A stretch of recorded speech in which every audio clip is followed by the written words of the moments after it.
The Amazing Mr. Blunden was one of these movies from 1972. It was an early 70s family kid movie. I'd never heard of it before. And I was kind of curious about it because I'd heard people talking about it, just how much they loved the movie. Not really any details about it. So I went into this one knowing nothing, just willing to go with it. And as the movie starts, we meet the amazing Mr. Blunden as he wanders through the town looking for Mrs. Allen, who is a widow who is living in a squalid kind of flat, trying to deal with her baby and her two sort of young kids, maybe around about the ages of 8 and 10 possibly.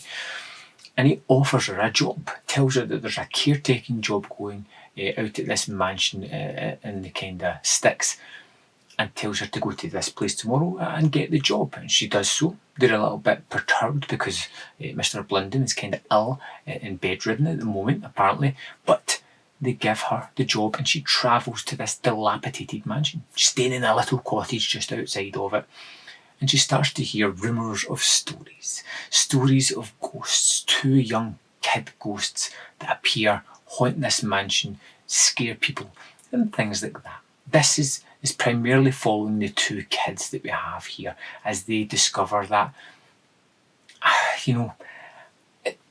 I want to tell you more, but I was really surprised in the way this story evolved and changed and moved. And I think it'd be unfair to spoil it because, well, right out the box, I loved this thing. Early on, I found myself enthralled, encapsulated, and just captivated by this amazing family movie. And it does have several things that would normally make me cringe a little bit. We have really bad people. Pantomime type of villains that chew up the scenery, that are maniacal and horrible and torturous towards young kids.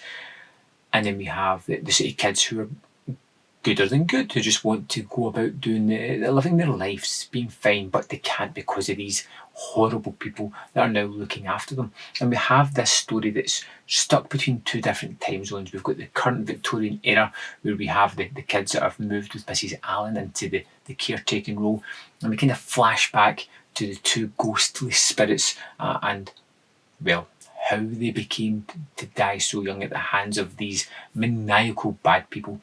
And it was wonderful. It's really magical. And although it's not a Christmas movie, it has that kind of feeling about it. The kind of movie that's heartwarming, fun, and just so wonderful to watch.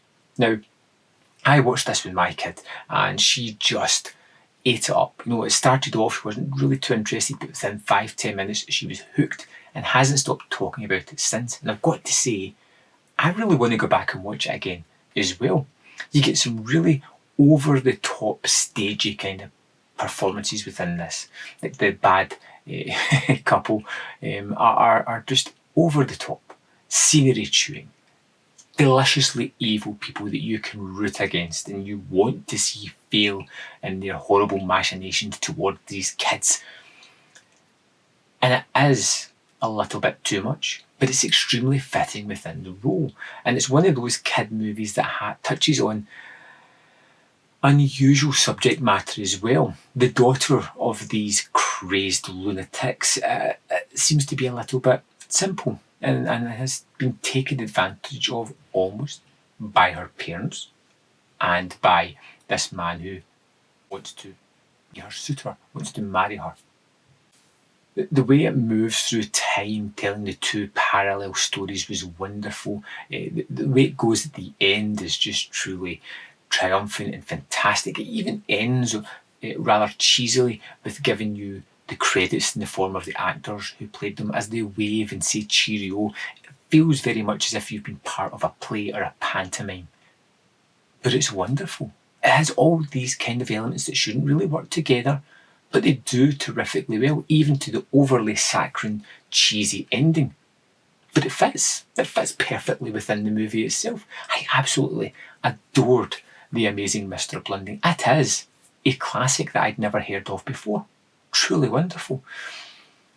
I think you should definitely check this one out. It's coming out in Blu-ray from Second Sight Films in a terrific package that has the original story with it as well, as long as a good few extras, a couple of the actors that were in it, talk about it. And then Mark Gatiss, terrific actor in his own right and screenplay artist, I would say, because his screenplays are wonderful.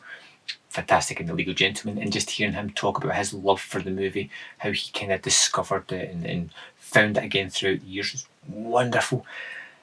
Everything about this movie is truly terrific.